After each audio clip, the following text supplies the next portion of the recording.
The rain beat down mercilessly on the Pacific coast that October afternoon. Gabriel Martinez adjusted the hood of his worn jacket as he organized the fishing nets on his father's small boat. At 18, his brown eyes already bore the maturity of someone who knew life's adversities well. The rough sea and cloudy sky seemed to mirror the turbulence in his own heart. Worried about the hospital bills piling up at home? Just one more hour, he muttered to himself, checking the last few moorings. His job as a fisherman barely covered the family's basic expenses, let alone his father's treatment. The image of Mr. Ricardo Martinez, once a strong and vibrant man, now languishing in a hospital bed, weighed heavily on his mind. It was then that a crashing sound cut through the air, overlapping with the roar of the storm. Gabriel looked up in time to see a black Mercedes skidding along the coastal road above. The vehicle spun violently, breaking through the protection of the road and plunging into the rough waters a few meters ahead. Without a second's hesitation, Gabriel jumped out of the boat. Years of experience at sea had taught him that every second was precious in situations like this. He swam hard through the raging waves, ignoring the cold that penetrated his bones. When he reached the rapidly sinking car, he saw through the fogged-up window a pregnant woman, unconscious behind the wheel. Panic threatened to overwhelm him when he realized that the doors were locked. With a strength born of desperation, Gabriel grabbed a small anchor that he always carried with him and struck the glass repeatedly until it broke. The icy water quickly flooded into the vehicle as he struggled to unfasten the woman's seatbelt. "Please hold on tight," he whispered, noticing her prominent pregnant belly. With one last tug, he managed to free the driver. The extra weight of the pregnancy made the rescue even more challenging, but Gabriel would not allow fatigue to overcome him. He swam back to the surface with all the strength he could muster, holding the woman's head above water. On the beach, a small crowd was already forming, and sirens were sounding in the distance. Gabriel dragged the unconscious woman onto the sand and immediately checked her vital signs. To his relief, she began to cough, expelling salt water. "The baby," were her first broken words. "Calm down, ma'am," Gabriel reassured her, holding her hand. "The ambulance is coming. It's going to be all right." The paramedics arrived within minutes, which seemed like an eternity. While they were preparing the woman for transport, a man in an elegant suit came running up, his face marked with terror. "Laura! My God, Laura!" The man, who Gabriel would later discover was Eduardo Torres, knelt down beside his wife, tears streaming down his usually composed face. His eyes met Gabriel's, still soaked and shivering from the cold. You saved her?" Gabriel just nodded, suddenly aware of his simple, threadbare clothes. Eduardo stood up, still holding his wife's hand as the paramedics placed her on the stretcher. "What's your name, boy?" "Gabriel Martinez, sir." "Gabriel, you didn't just save my wife, you saved my son too. How can I thank you?" Before Gabriel could answer, another paramedic approached, insisting that he too needed to be examined. The adrenaline was starting to subside, and the young fisherman felt the weight of what he had just done. As he was being taken to the ambulance, Gabriel took one last look at the rough sea, where the luxury Mercedes had disappeared. He didn't know it yet, but that moment of courage would change not only the lives of the Torres family, but also the fate of his own family. At the hospital, hours later, Gabriel refused the blanket offered by the nurse, anxious to get home. His mother must have been worried, and his younger siblings, Miguel and Sofia, needed dinner. That's when Eduardo Torres entered the waiting room, his expensive suit now creased after hours of anguish. "Gabriel," he called, his voice heavy with emotion. "Laura is stable. The baby too. The doctors say that without your speed." He paused, swallowing. "I want to reward you. Tell me what you need. Anything." Gabriel hesitated. His eyes wandered down the hospital corridor, stopping momentarily in the direction of the room where his own father was battling a devastating illness. The offer was tempting, but his pride fought against the need. "Mr. Torres," he began, choosing his words carefully, "I didn't save your wife expecting a reward. I did what anyone would do." Eduardo smiled sadly. "But not everyone would, Gabriel. And you risked your life. Please, let me help in some way." The young fisherman closed his eyes for a moment, thinking of his exhausted mother after working double shifts, of his brothers wearing patched school uniforms, and of his father, who desperately needed treatment that the family couldn't afford. "Actually," he finally said, his voice low but firm, "there is something you could do for me. The first chapter ends here, setting up the crucial event that triggers the whole story and introducing the main characters. I'd like you to assess whether the tone and development are in line with your expectations before continuing with the next chapters. The hospital room where Laura Torres lay contrasted dramatically with the public ward where Gabriel's father was hospitalized. Walls in soft tones, elegant furniture, and a privileged view of the city created an atmosphere of comfort that seemed to belong to another world. Gabriel, still wearing his simple as dry clothes, felt out of place as he followed Eduardo down the corridor. "Gabriel, I want you to meet Laura properly," Eduardo said, opening the bedroom door. "She insisted on seeing you as soon as she woke up." Laura was sitting up in bed, her face pale but serene. Despite her fright, she maintained a graceful posture, her hands resting protectively on her 6-month-old belly. At the sight of Gabriel, her eyes filled with tears. "So you're my guardian angel," she smiled, extending a hand towards him. "Please, come here." Gabriel approached timidly, conscious of every step. Laura held his hand between hers, and he noticed that, although delicate, they trembled slightly. "How can I thank you for saving not only my life, but also that of my little Benjamin?" His voice choked at the mention of the baby's name. "Mrs. Torres, Laura, please," she corrected gently. "Laura," Gabriel continued. "Anyone would have done the same." Eduardo, who was watching the scene leaning against the wall, shook his head. "No, Gabriel, not everyone would have risked their life like that. You mentioned that you needed help. Please tell us." Gabriel took a deep breath, gathering his courage. The words he spoke next could change the fate of his family. "My father has been in hospital for 3 months," he began, his voice low but firm. "Pancreatic cancer. The doctors say there's an experimental treatment that could help him, but..." He hesitated, the weight of the situation pressing down on his chest. "We can't afford it. My mother works 2 jobs. I fish when I can, but we can barely cover basic expenses and look after my younger siblings." Laura squeezed his hand tighter as Eduardo approached, his countenance changing from curiosity to understanding. "As well as treatment," Gabriel continued. "I need a better job, something that will allow me to really help my family. I'm not asking for charity, Mr. Torres. I can work hard, learn anything. I just need an opportunity." The silence that followed was interrupted only by the soft sound of the heart monitor. Eduardo and Laura exchanged a meaningful look before he spoke. "Gabriel, my company, Torres Enterprises, is always looking for talented young people. Someone with your courage and integrity would be an excellent addition to our team. As for your father's treatment..." Eduardo paused, consulting Laura with his gaze. She nodded subtly. "Consider that settled. I'll arrange for him to be transferred to this hospital later today." The world seemed to spin around Gabriel. "Mr. Torres, I don't know if I can..." "You can and you must," Laura interrupted firmly. "You saved 2 lives yesterday. Let us help you save 1 too." The tears Gabriel had been holding back finally escaped. "Thank you," was all he managed to say. "We'll start preparations tomorrow," Eduardo declared. "But first, I need you to understand something, Gabriel. I'm not just offering this out of gratitude. I saw something in you today. Courage, determination, character. These are qualities I look for in my employees." At that moment, a nurse came in to check Laura's vital signs, and Gabriel took the opportunity to pull himself together. As he watched the movement in the room, he thought of his mother, Helena, who hadn't smiled for months, of Miguel and Sofia, who were trying to be strong despite everything, and of his father, Ricardo, who was fighting bravely against the disease. "I need to tell my family," he finally said. "Of course," Eduardo replied, handing him a card. "My personal number is there. Call me as soon as you can so we can work out the details." On leaving the hospital, Gabriel stopped for a moment to watch the sunset. The storm had passed, leaving the sky in shades of pink and gold. It was as if nature was reflecting the hope that was now welling up in his heart. On the bus on the way home, he reread Eduardo's card several times, still trying to process everything that had happened. The vehicle bounced through the city's neighborhoods, passing from the luxury of the medical center to the simpler streets of her neighborhood. When he got off at the stop near his house, Gabriel spotted Miguel and Sofia playing in the small front garden. When they saw him, they ran towards him. "Gabby, Mom is so worried," Sofia exclaimed, clinging to his waist. "Where were you? Why are you all wet?"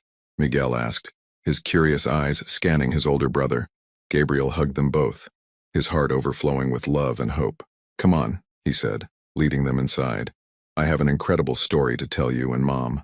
As he walked home with his brothers, Gabriel knew that his life was about to change drastically. The challenge ahead was daunting, but for the first time in a long time, he felt that the future held more than just difficulties. It held possibilities. The Martinez's small house had never seemed so silent as when Gabriel finished recounting the day's events. Helena, his mother, sat on the worn-out kitchen chair, her hands trembling over her face, tears silently running down her fingers. Miguel and Sofia, sitting on the floor at her feet, looked at their older brother as if he had just told them a superhero story. Mijo, Helena finally spoke, her voice laced with the Mexican accent that intensified when she was emotional. Are you sure that's not too much kindness to accept? Gabriel knelt down in front of his mother, holding her calloused hands from years of work as a cleaner. Mama, it's not charity. Mr. Torres offered me a real job, and as for Dad, he hesitated, taking a deep breath. It's our chance to give him the treatment he needs. The phone rang, breaking the moment of emotion. It was from the hospital where Ricardo was staying. Helena answered with trembling hands, fearing bad news as she always did. Her eyes widened as she listened. Si, I understand, she replied, alternating between English and Spanish as she did when she was nervous. Gracias. When she hung up, she turned to her children with an astonished expression. It was the hospital. They said Dad would be transferred to Memorial Hospital tomorrow. All the expenses have already been approved, including the experimental treatment. His voice faltered. It's real, mijo. It's really real. Gabriel hugged his mother, feeling the weight of the last few months dissolve into tears of relief. Sofia and Miguel joined in the embrace, forming a knot of arms and relieved sobs. The next morning, Gabriel woke up before sunrise, a habit acquired from years of fishing with his father. He put on his best shirt, a light blue piece he saved for special occasions, and the only dress pants he owned, a gift from his high school graduation. In the cracked mirror of the small bathroom, she tried to tame the dark, wavy hair that insisted on falling over her eyes. His hands, marked by calluses and small scars from working at sea, looked strange against the thin fabric of his shirt. You look very handsome, Helena said, appearing in the bathroom doorway. In her hands, she held a navy blue tie. It was your father's. He would have wanted you to wear it. With delicate fingers, she adjusted the tie around her son's neck, her eyes shining with restrained tears. Your father always said you were born for big things, mijo, that you had his intelligence and my strength. The road to Torres Enterprises was a journey between two worlds. The bus crossed the city, leaving behind the simple neighborhood where he lived and entering the financial district, with its mirrored skyscrapers that seemed to touch the sky. The company building was an imposing glass and steel structure that rose 40 stories above the ground. In the marble lobby, Gabriel felt tiny, conscious of every step he took on the polished floor. Gabriel Martinez, a female voice called out, an elegant woman who introduced herself as Rebecca Collins, Director of Human Resources, led him to her office on the 35th floor. Mr. Torres brought me up to speed, she said, indicating a chair. Your story is extraordinary, Gabriel, but I need to be clear. This is not a charity position. You'll have to prove your worth like any other employee. That's all I ask, Mrs. Collins, Gabriel replied firmly. The next 2 hours were filled with forms, explanations of benefits and company policies. Gabriel would be integrated into the trainee program, starting in the logistics department, a choice Eduardo had made personally, considering his practical experience with shipping. Your hours will be from 8 a.m. to 5 p.m., Rebecca explained. The evenings will be reserved for the business administration course at the State University. Yes, the company will pay for your studies, she added, noticing his surprised expression. When the meeting was over, Rebecca took him to see her work area. On the way, they passed dozens of employees in executive suits, some casting curious glances in their direction. Martinez, a familiar voice called out. Eduardo Torres approached from the corridor, his impeccable suit contrasting with his warm smile. How was the first part of the day? Very well, Mr. Torres. Eduardo, please, we're colleagues now. He turned to Rebecca. How did he do? Impressively well, she replied with a small smile. I think you made an excellent choice, Eduardo. Later, during his lunch break, Gabriel found a moment to call his mother. Ricardo had already been transferred to the new hospital, and the doctors were optimistic about the experimental treatment. Sitting on a bench in the square in front of the building, Gabriel watched the executives hurry past with their takeaway coffees and leather briefcases, a completely different world from his own, but one he was determined to adapt to. His phone vibrated with a message from Laura. "How's the first day going?" "Benjamin and I are rooting for you." Gabriel smiled, typing a sincere reply. As he put his phone away, he noticed his reflection in a store window. The young fisherman was still there, in the calluses on his hands and the determined glint in his eyes. But now there was something else, a spark of hope and possibility that wasn't there before. The midday sun was shining over the city, and Gabriel Martinez, with his father's tie around his neck and renewed dreams in his heart, took a deep breath before returning to work. His new journey was just beginning. 2 weeks had passed since Gabriel started his job at Torres Enterprises, and each day brought new challenges. That Monday morning, he stared intently at his computer screen, trying to decipher a complex spreadsheet on port logistics. The numbers danced before his tired eyes. He had studied late the night before, preparing for his first day at university. "Hey, Martinez!" A sharp voice interrupted his concentration. Alexander Pierce, supervisor of the logistics department, was approaching with his usual disdainful expression. "Where's the report I asked for on Friday?" "It's almost ready, Mr. Pierce," Gabriel replied, keeping his voice steady despite his nervousness. "I just need to check some data from the Port of Oakland." "Almost ready isn't ready," Pierce retorted, leaning over Gabriel's desk. "Maybe you should spend less time being Torres' protege and more time actually learning your job." The comment provoked discreet giggles from some of his close colleagues. Gabriel felt his face burn, but remained composed, remembering his mother's words. "La dignidad, mijo. Never let them take away your dignity." "The report will be on your desk in an hour, Mr. Pierce," he assured him, turning his attention back to the screen. As soon as Pierce walked away, Olivia Chen, a senior analyst at the next desk, leaned towards him. "Don't let him intimidate you," she whispered. "Pierce is jealous because Eduardo has taken a special interest in your progress." Gabriel nodded gratefully, but Pierce's words bothered him. Since his first day, he had faced cross looks and veiled comments about how he had gotten the job. The fact that Eduardo occasionally stopped by his desk to check on his progress only fueled the rumors. During lunch, sitting alone in the company cafeteria, Gabriel took the opportunity to call the hospital. His father's experimental treatment was showing promising results, but Ricardo was still very weak. "Papa, how are you feeling today?" he asked, alternating naturally between English and Spanish. "Mejor, mijo," Ricardo's weak voice replied. "The doctors say the numbers are improving, but tell me, how's work?" Gabriel hesitated, not wanting to worry his father. "I'm learning a lot," he replied diplomatically. "Gabriel," his father said, using that tone he always saw through his evasions. "Remember what I used to teach you when you were little and the sea was rough, that turbulent waters make the sailor stronger." "Exactly. At sea or in business, son, storms always pass. The important thing is to stay on course." The conversation with his father strengthened his spirit. He returned to work with renewed determination, immersing himself in the figures that had once seemed so daunting. The hours passed quickly as he finalized the report, checking every detail meticulously. At 4:45 p.m., Gabriel walked into Pierce's office and report in hand. To his surprise, Eduardo Torres was there, apparently in the middle of a meeting. "Ah, Gabriel," Eduardo smiled. "Pierce was just telling me about the Port of Oakland report. Can I take a look?" Gabriel handed over the document, his heart racing as Eduardo and Pierce examined the pages. The silence seemed interminable.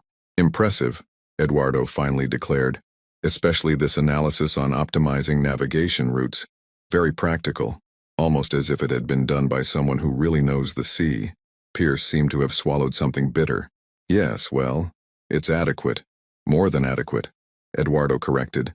"Gabriel, I'd like you to present these suggestions at the board meeting tomorrow." "Me?"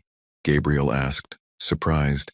"But sir, Eduardo, I never—" "Sometimes we need different perspectives," Eduardo interrupted gently.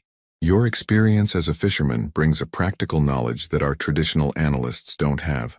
Leaving Pierce's office, Gabriel felt simultaneously elated and terrified.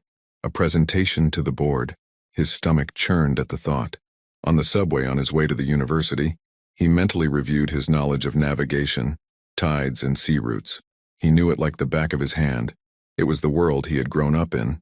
But turning this knowledge into a corporate presentation was a completely new challenge. The evening at university passed like a blur. While his classmates discussed management theories, Gabriel's mind was on the waves, currents and winds he had learned to read as a child. Back at home, long after midnight, he found his mother awake, waiting with a cup of tea. "I saw your bedroom light on," Helena said softly. "Problems at work, mijo." Gabriel told her about his day, about Pierce, about the imminent presentation. Helena listened attentively, her hands wrapping around the hot cup. "Do you know what your father used to say when you were little and afraid of the sea?" she asked. "That turbulent waters make the sailor stronger." Gabriel smiled, remembering the conversation earlier. "No," Helena corrected with a smile. "He said that you were born with salt in your blood and stars in your eyes, that you would find your way through any storm." That night, Gabriel worked on his presentation until dawn, mixing corporate graphics with the deep knowledge he carried in his blood. When he finally went to bed, the sun was already beginning to tint the horizon pink. Tomorrow he would face his first big test at Torres Enterprises. But as his father always said, storms pass. The important thing is to stay on course. The meeting room on the 40th floor of Torres Enterprises emanated power. Floor-to-ceiling windows offered a panoramic view of the city, while an imposing mahogany table dominated the room. Gabriel nervously adjusted his tie, the same one that had belonged to his father, as he watched the executives enter, all in their impeccable suits and serious expressions. Laura Torres, surprisingly, was among them. Her presence, even with her advanced pregnancy, showed how important the presentation was. She offered Gabriel an encouraging smile, which he returned shyly as he organized his notes. "Ladies and gentlemen," Eduardo began the meeting, "today we will discuss a new proposal for optimizing our maritime routes. Gabriel Martinez, our newest analyst, will present his findings." Pierce, sitting near the door, crossed his arms with a skeptical expression. Gabriel took a deep breath, remembering his mother's words the night before.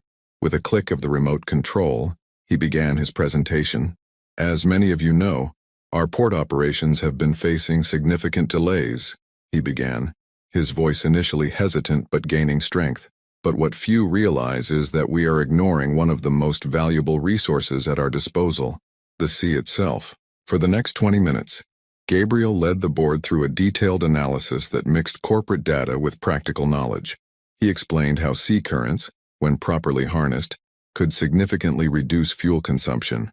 He demonstrated how knowledge of the tides could optimize arrival and departure times. "Look at this pattern," he pointed to a graph. "Our ships often face adverse currents here and here. A fisherman would never choose these routes. With small adjustments to schedules and routes, we can save up to 22% on fuel and reduce travel time by 15%. The room, which had initially emanated skepticism, was now completely silent. Even Pierce had uncrossed his arms, leaning forward with interest. "But the most important thing," Gabriel continued, his confidence growing, "is that these changes don't require significant investment. We just need to work in harmony with the sea, not against it." When he finished, there was a moment of silence before the questions began. To his surprise, Gabriel found that he could answer them naturally, drawing on years of practical experience.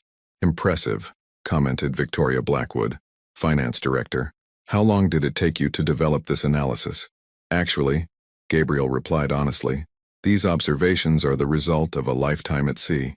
I just translated them into corporate language." Eduardo smiled, clearly pleased. "I think we all agree that this is a project that deserves immediate implementation. Gabriel, I'd like you to lead the pilot phase." Pierce stood up abruptly. "With all due respect, Eduardo, he's only a trainee. He has no experience in project management. But he has experience where it matters most," Laura interjected, her voice soft but firm. At sea, the meeting ended with polite applause and many handshakes. As the executives left, Gabriel remained in the room, organizing his materials, still processing what had happened. "Gabriel," Laura called out to him, staying behind. "I have something for you." She handed over a small package. Inside was an old compass, beautifully preserved. "It was my grandfather's," she explained. "He was also a man of the sea. I think he'd like you to have it." Gabriel held the instrument reverently. Mrs. Torres. Laura, I can't accept. Yes, you can, she smiled, stroking his belly. Consider it a gift from Benjamin, too. After all, if it wasn't for you. That afternoon, Gabriel paid a surprise visit to the hospital.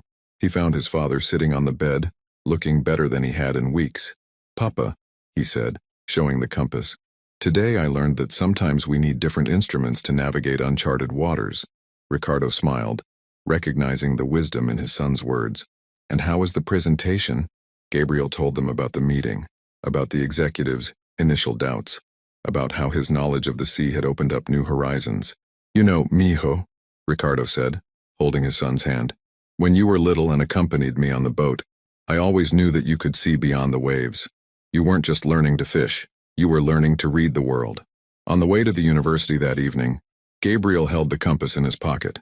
The instrument, although old, pointed steadily north, just as his heart now pointed to a future that was beginning to take shape. At his desk in the classroom, while other students discussed management theories, Gabriel smiled to himself. Perhaps the secret was not to try to fit completely into the corporate world, but to bring a bit of the sea, its wisdom, its mysteries, its lessons, into such a different environment. The compass in his pocket was more than a gift. It was a reminder that all seas, even the most unknown, could be navigated with the right guidance. The implementation of the pilot project completely transformed Gabriel's routine. His small cubicle was replaced by a shared room on the 38th floor, overlooking the port. On his desk, in addition to the corporate computer, Laura's compass took pride of place, serving as a constant reminder of her journey. That Thursday morning, while reviewing preliminary reports, an unusual movement caught her eye. Pierce was talking quietly to two executives Gabriel didn't recognize, casting furtive glances in his direction. You need to keep an eye out, Olivia commented over breakfast. Pierce has scheduled secret meetings with Blackwood Maritime. The competitor? Gabriel asked, feeling a tightness in his stomach. Exactly. And it's no coincidence that this is happening just as your project is about to be implemented. Gabriel's concern increased when, that afternoon, he discovered that some crucial data had disappeared from his computer. Backups that were supposed to be on the company's server were also inaccessible. It must be a technical problem, the IT technician commented, without much interest. Sometimes that happens. Gabriel knew it was no coincidence. Years at sea had taught him to recognize signs of a storm even before the clouds appeared. He decided to work late, recovering the lost data and creating backup copies on his personal USB stick. The office was practically empty when he heard voices coming from Pierce's office. The door was ajar, and against his better judgment, Gabriel approached silently. The boy is a bigger problem than we imagined. Pierce's voice sounded irritated. If this project is successful, Eduardo will want to implement it throughout the fleet, and that would directly affect our interests. An unfamiliar female voice replied. Blackwood Maritime can't afford to lose any more contracts to Torres Enterprises. Gabriel felt his blood run cold. He was about to walk away when his cell phone vibrated loudly in his pocket. The voices in the room immediately fell silent. Is anyone there? Pierce called out. Gabriel moved quickly towards the elevator, his heart beating fast. On the way home, his mind was working frantically. Pierce was clearly involved with the competition, sabotaging the project from the inside. But how to prove it? At home, he found Miguel still awake, studying for a math test. Gabi, you look worried, his younger brother commented. Gabriel sat down next to him, looking at the algebra exercises. Sometimes, bro, people aren't who they seem, like in those pirate stories Dad used to tell, Miguel asked with a smile. The mention of pirates sparked an idea in Gabriel's mind. His father always said that the real dangers at sea rarely came from storms. They came from silent betrayals and seemingly calm waters. The next morning, Gabriel arrived at the office early. With Olivia's help, he began to discreetly map all the accesses to the project files, creating a digital trail of modifications and deletions. Look at this, Olivia pointed at the screen. All the unauthorized accesses happened after business hours, using Pierce's password. We need more, Gabriel replied, remembering the voices he had heard. Something to prove the connection with Blackwood. The opportunity arose unexpectedly during lunch. Laura Torres, who occasionally had lunch in the company cafeteria, approached Gabriel's table. How's the project going? She asked, sitting down with some difficulty due to her advanced pregnancy. Gabriel hesitated for a moment before deciding to confide in her. He told her about his suspicions, the secret meetings, the missing data. Laura listened attentively, her expression changing from concern to determination. That explains a few things, she finally said. Eduardo commented on suspicious proposals from Blackwood Maritime coming directly to the board. I don't have any hard evidence, Gabriel admitted. Yet, Laura corrected. But we'll get it. With Laura's discreet help, Gabriel and Olivia began a meticulous investigation. Every email, every access record, every modification to the system was documented. As his father had taught him about night navigation, sometimes you had to trust your instruments more than your eyes. A week later, during a project update presentation, Gabriel noticed Pierce typing furiously on his cell phone. Using a network monitoring program that Olivia had installed, they managed to intercept an email being sent to a Blackwood Maritime domain containing confidential project information. We have our proof, Olivia whispered triumphantly. Gabriel gathered all the documentation and, with his heart in his throat, requested an urgent meeting with Eduardo. To his surprise, Laura was also present. This is more serious than we imagined, Eduardo commented after examining the evidence. Pierce isn't just leaking information, he's actively sabotaging our project in favor of the competition. What happens now? Gabriel asked. Now, Laura replied with a determined smile. We're going to show that at Torres Enterprises, we play fair. The board meeting was called for the following morning.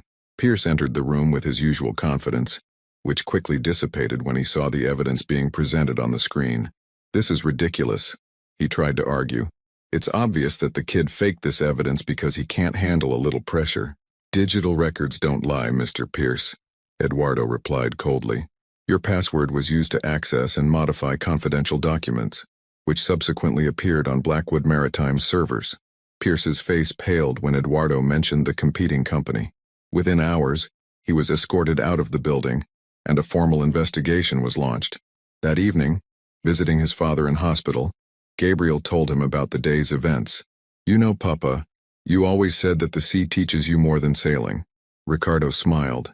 His color was better, and the doctors were optimistic about his response to treatment. The sea teaches us about life, mijo, about honesty, courage, and patience. Gabriel touched the compass in his pocket, thinking about how his life had changed over the last few months.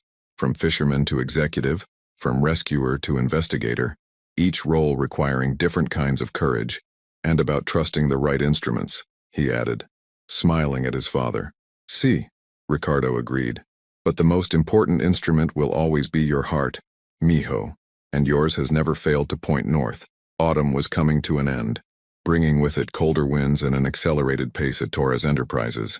With Pierce's departure, Gabriel was officially promoted to Maritime Operations Manager, a position created especially for him. His new office, although modest, had a privileged view of the port, a constant reminder of where his journey had begun. That November morning, while organizing his new desk, Gabriel received an urgent message from Laura. Benjamin had decided to arrive early and she was on her way to the hospital. The message made his heart race. It was as if a cycle was completing itself. Go, Olivia, now his direct assistant, insisted. I'll take care of things around here. At the hospital, Gabriel found Eduardo walking nervously down the maternity corridor. The ever-composed businessman looked completely vulnerable.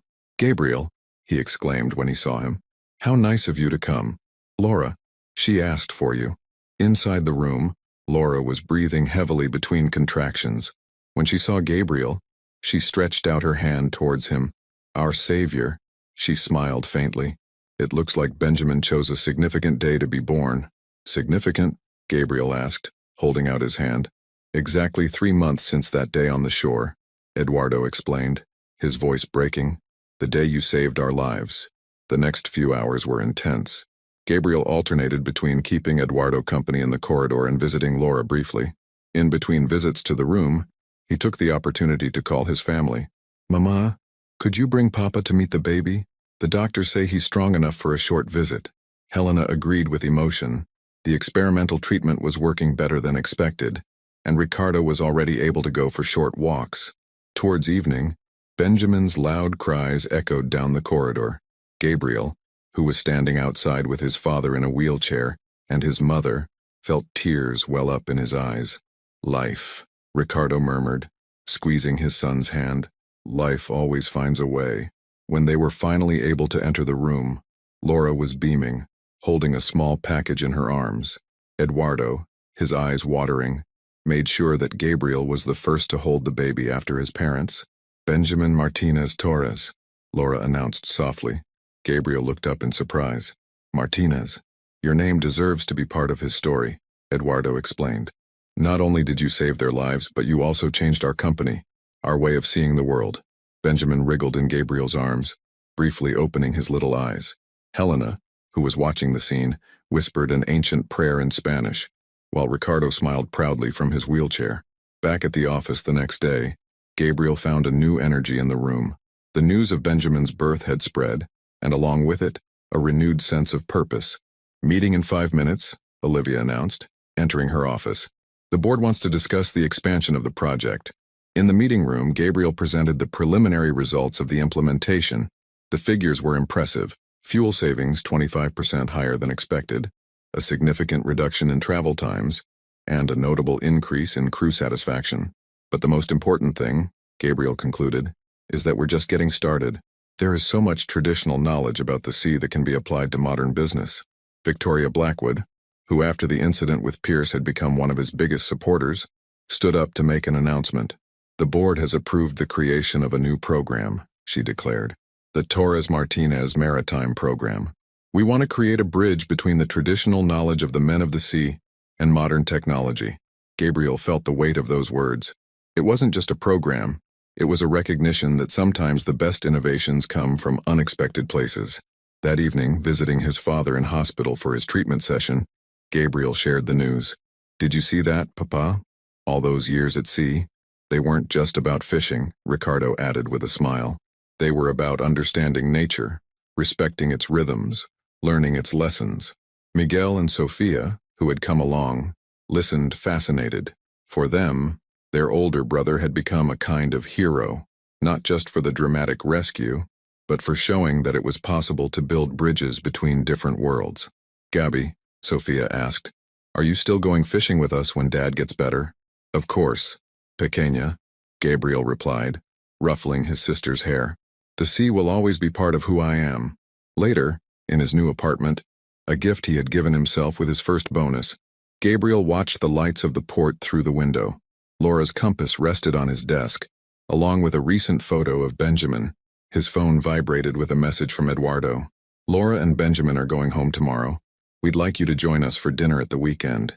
Family is family, Gabriel smiled, thinking about how life had mysterious ways of bringing people and destinies together. As his father always said, the sea knows no borders, only infinite horizons of possibilities. The success of the Torres-Martinez Maritime Program had turned Gabriel into a prominent figure in the maritime sector. 6 months after it began, companies all over the country were looking to implement similar methodologies. However, with visibility came new challenges and responsibilities that would test his ability to navigate even deeper waters.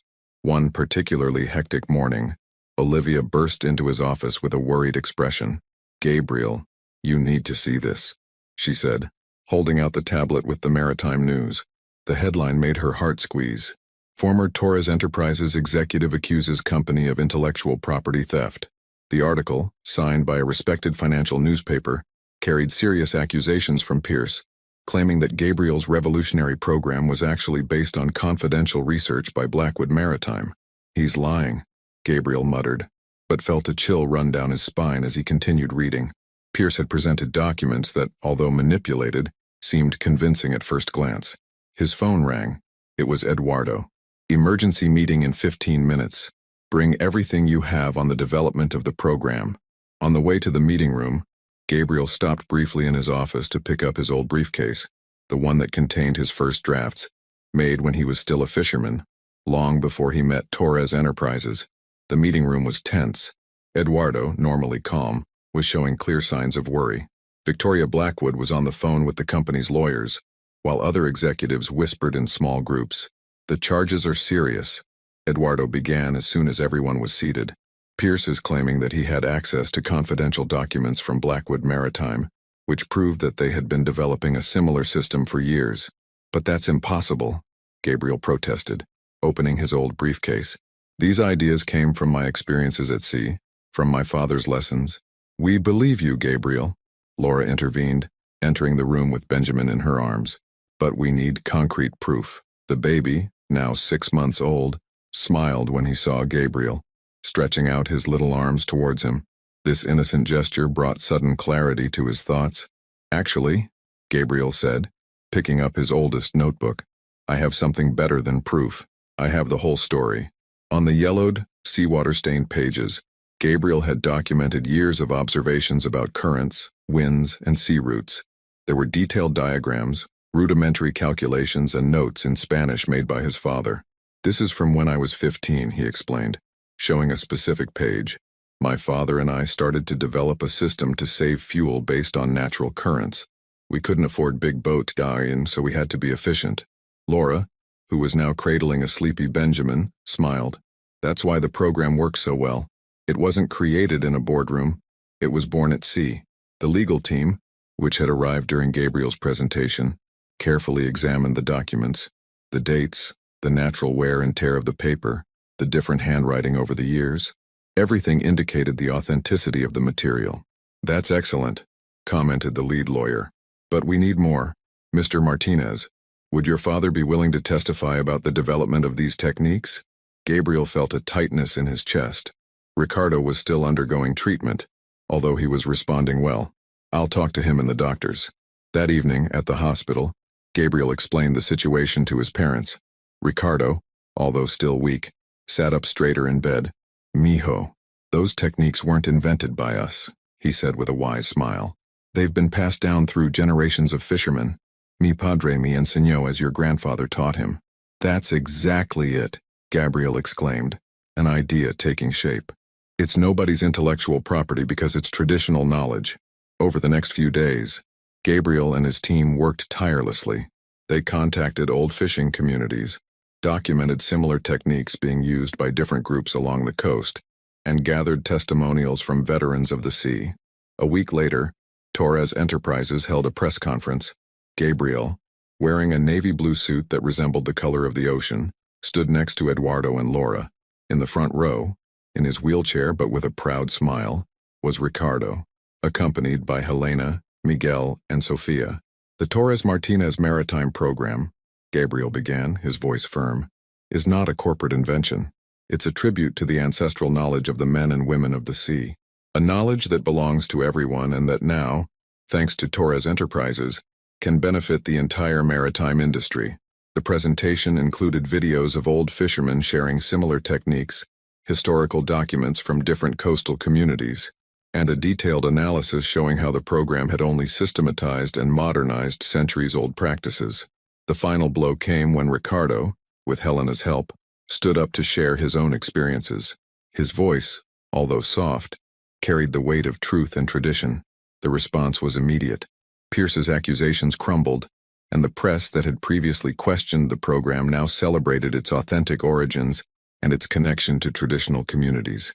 Later, during a small celebration at the Torres home, Benjamin played on Ricardo's lap while Gabriel watched the scene with emotion. You know, son, Ricardo said softly, sometimes the worst storms bring the best lessons. Like which one, Papa? Like the importance of honoring our roots, he replied, looking meaningfully at Benjamin. And to pass on what we've learned? Gabriel nodded, realizing that his real mission went beyond modernizing navigation techniques. It was about building bridges between old and new, between tradition and innovation, between different worlds that, in the end, were part of the same ocean of possibilities. Benjamin's first birthday was approaching, coinciding with a crucial phase of the Torres Martinez Maritime Program. The successful implementation had attracted international attention, and Gabriel was preparing to present the project at a global maritime logistics conference in Singapore. However, an unexpected phone call would change his plans. Senor Martinez? An unfamiliar voice asked on the other end of the line. This is your father's medical team. There's been a complication. The world seemed to freeze. Gabriel let the documents he was reviewing fall onto the table, his mind instantly going back to that rainy afternoon when it all began. How serious is it? He managed to ask. The experimental treatment has had an unexpected side effect. We need to perform an urgent intervention, but the voice hesitated. The insurance doesn't cover this particular procedure. Gabriel felt the familiar weight of responsibility on his shoulders. Even with his new salary and position, an experimental procedure of this size would represent a significant financial challenge. I'll do whatever it takes, he replied firmly. When he hung up, he found Laura standing outside his office, Benjamin in her arms. The little boy, almost a year old, had his mother's watchful eyes on him and smiled at the sight of Gabriel. Problems? Laura asked, noticing his expression. Gabriel explained the situation, aware of the upcoming conflict. The conference in Singapore was crucial for the international expansion of the program, but his father— "Go take care of your father," Laura said without hesitation. "Eduardo and I can present the project in Singapore. But Laura, the program is based on traditional knowledge. I need to be there to explain—" "Gabriel," she interrupted gently, "you taught us something much more important than sea routes. You taught us about family. Now it's time to honor that lesson." That evening, in his apartment, Gabriel was organizing documents when he received a surprise visit. Eduardo Torres was at his door, carrying an old folder. "I found these in the company archives," he said, handing Gabriel the folder. "These are the original records of your contract, including the family health insurance." Gabriel opened the folder, confused. "If you read it carefully," Eduardo continued with a small smile, "you'll see that your father's treatment is actually covered. There was just a misinterpretation." "Eduardo, I don't know how to thank you." "Don't say thank you," Eduardo interrupted. "Just promise that you'll take care of your father like you took care of my family." The next few days were intense. While Eduardo and Laura traveled to Singapore, Gabriel divided his time between the hospital and the office, coordinating the program's operations remotely. At the hospital, Ricardo faced the new procedure with the same courage he had always shown at sea. Helena rarely left his side, praying softly in Spanish. "Papa," Gabriel said one night, while the doctors were adjusting the equipment, "remember when you taught me to sail at night?" Ricardo smiled faintly. "My son, when you can't see the horizon, trust the stars," Gabriel added. "They always guide us home." Miguel and Sofia visited whenever they could after school, bringing drawings and stories to cheer up their father. The Martinez family was once again facing a storm together.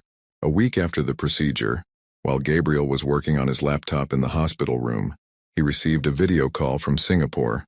Laura and Eduardo were overjoyed. "The program was an absolute success," Laura exclaimed. "Several international companies want to implement it immediately. But the best thing," Eduardo added, "was when we showed the video you recorded explaining the origins of traditional knowledge. Gabriel, you managed to touch their hearts even though you were on the other side of the world." Ricardo, who was awake and listening to the conversation, smiled proudly. "Did you see that, my son?" he said after the call ended. "Sometimes we need to trust that others can navigate for us, while we take care of what's truly important." The results of the new procedure began to appear gradually. Color returned to Ricardo's face, and his strength increased day by day. The doctors were optimistic. One particularly significant afternoon, Gabriel arrived at the hospital to find his father sitting in an armchair, no longer connected to the devices. "Surprise!" Helena exclaimed, tears of joy in her eyes. "The doctors say I can go home in a few days," Ricardo announced, his voice stronger than it had been in weeks. Gabriel sat down next to his father, holding his hand, calloused from years at sea. "You know, Papa, I've learned something in these last few months." "What, my son?" "That no matter how much success we achieve, our compass must always point home."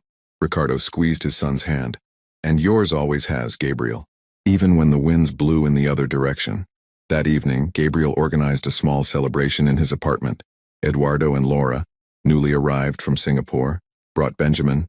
Helena prepared traditional Mexican dishes, while Miguel and Sofia decorated the room with drawings of boats and stars.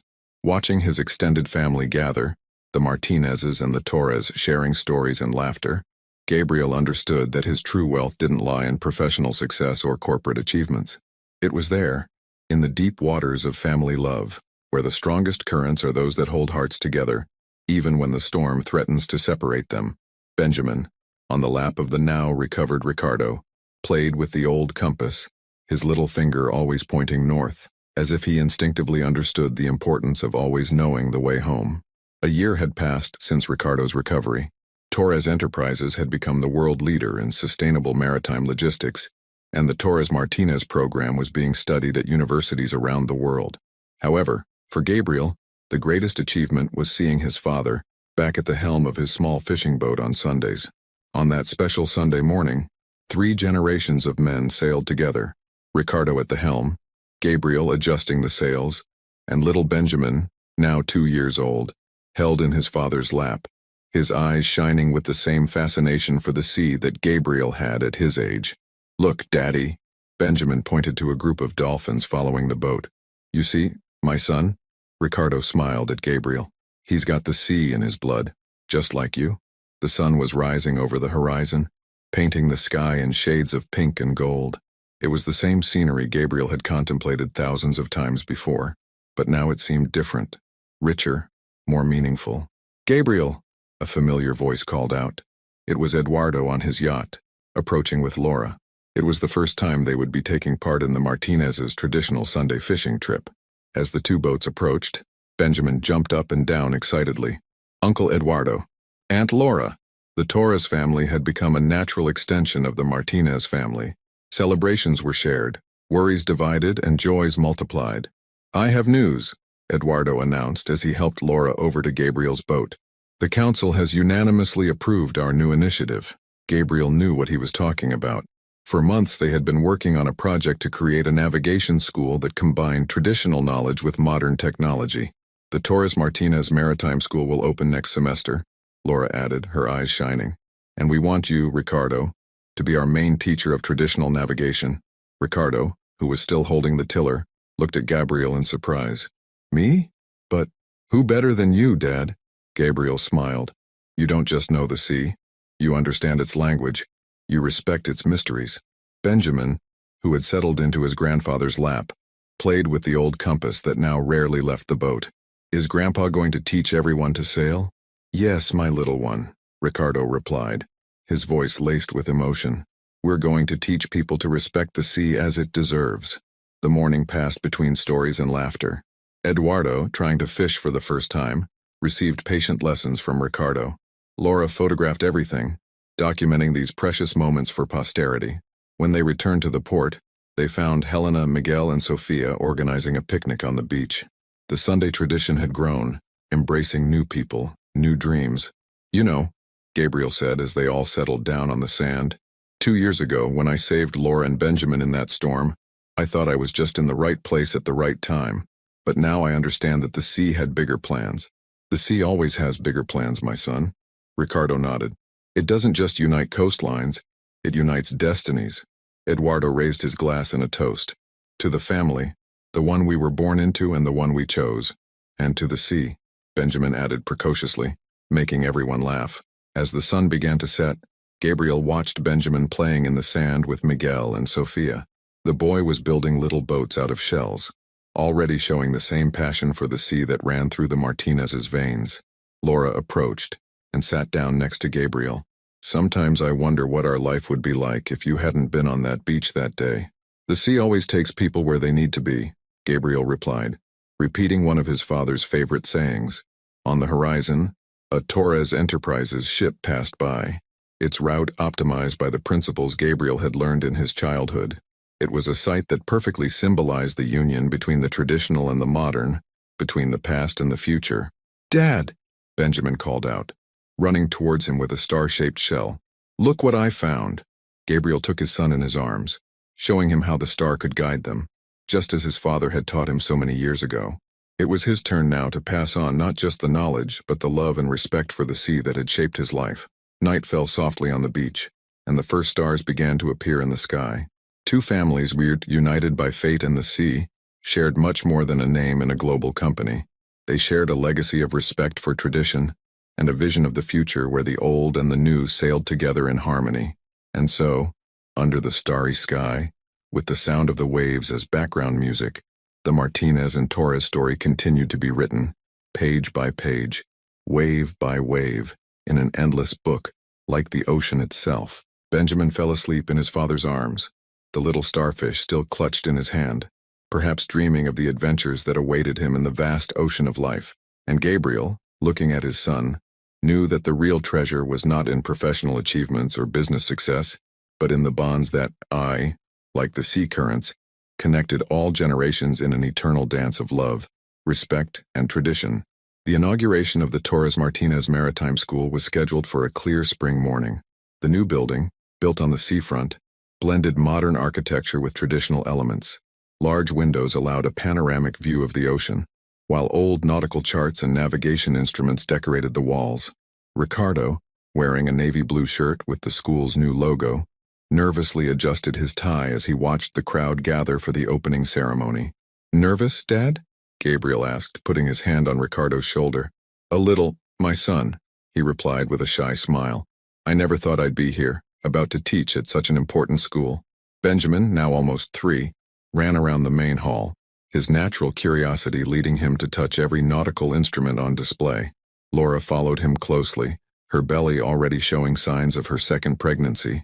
"Careful, little sailor," Eduardo called, picking up his son before he knocked over an antique compass.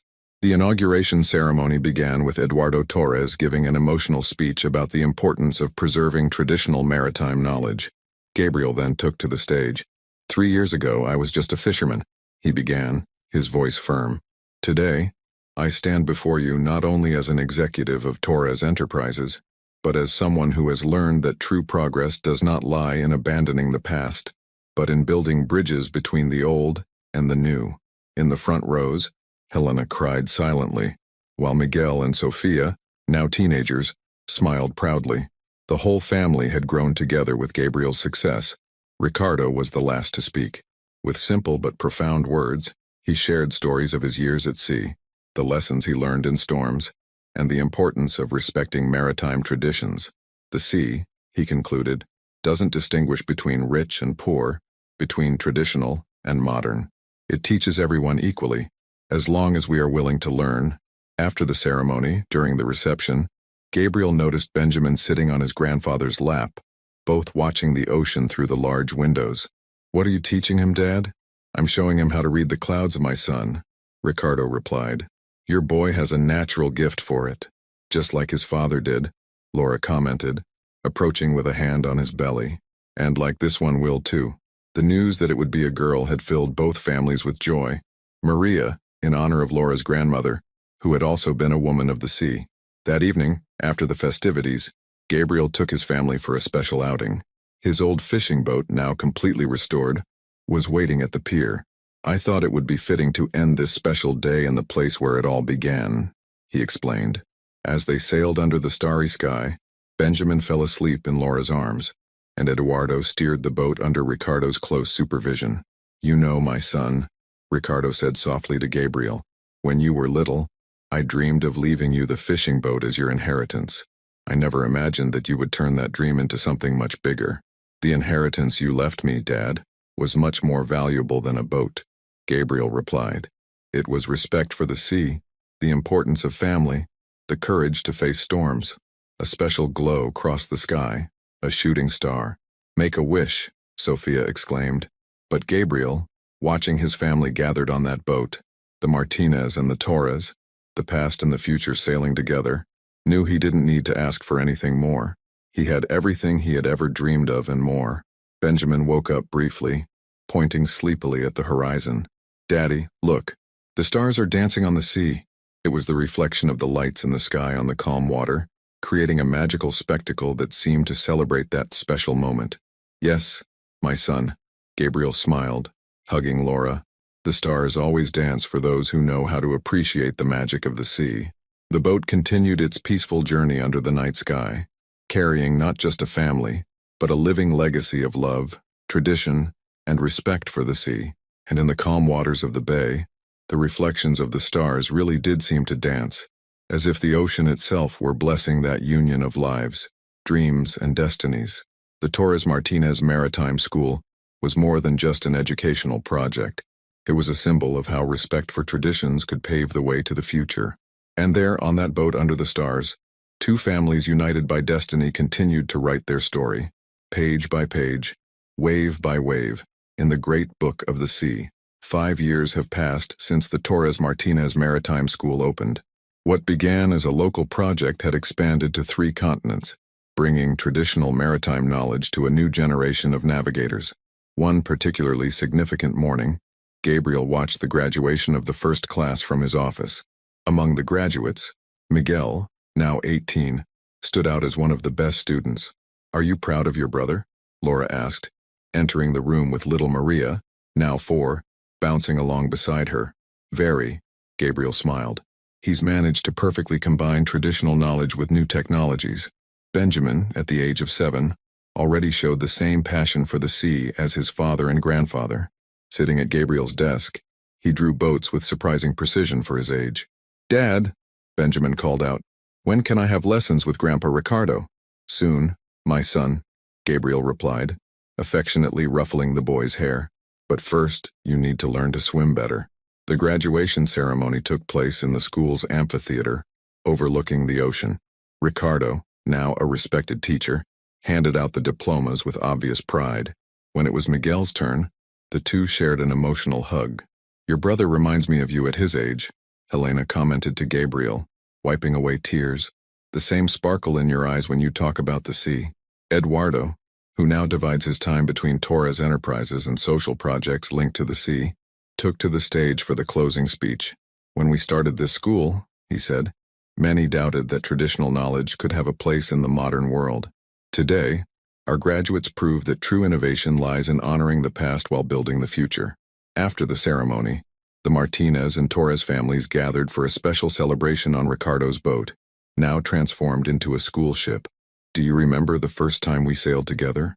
Laura asked, watching Benjamin and Maria playing on the bow under Sophia's watchful eye. "How could I forget?" Eduardo smiled. "That's when we discovered that our family would be bigger than we imagined." Ricardo, at the helm, called Miguel to take over. The young man showed the same natural ability that Gabriel had at his age. "You know, my son," Ricardo said to Gabriel, "sometimes I wonder if it was all just a dream. A simple fisherman seeing his family transform not only their own lives, but those of so many other people." "It wasn't a dream, Dad," Gabriel replied. "It was the sea showing us its way as it always has." The afternoon progressed quietly, with stories being shared and plans being made. Miguel talked about his research project in oceanography, while Sophia, now studying design, showed his sketches for a new line of school uniforms. Benjamin and Maria ran up to Gabriel, excited. "Dad, look, a school of dolphins." Everyone moved closer to the edge to watch the animals playing in the crystal-clear water. It was a spectacle that never lost its magic, no matter how many times they saw it. "Grandpa," Benjamin called out to Ricardo, "tell me that story about when you and Dad saved an injured dolphin." Ricardo smiled, sitting down with the children. It was a story he loved to tell, not so much for the rescue itself, but for what it represented, the respect for marine life that had been passed down from generation to generation. As the sun began to set, painting the sky in shades of orange and pink, Gabriel reflected on the journey that had brought them there. From a simple act of courage during a storm, not just a business partnership had been born, but an extended family, united by love of the sea and respect for traditions. "What are you thinking about?" Laura asked, entwining her fingers in his. "About how the sea has its own plans for us," he replied. "Like the tides, which come and go, but always bring something new to the beach." Eduardo raised his glass in a toast. "To the Martinez-Torres family, and to the sea that brought us together. And to new horizons," Miguel added, still at the helm. The boat sailed smoothly on the calm waters of the bay, carrying not just 2 families, but a living legacy of love, respect, and tradition. Benjamin and Maria, the new generation, were already showing signs that they would continue this story, each in their own way.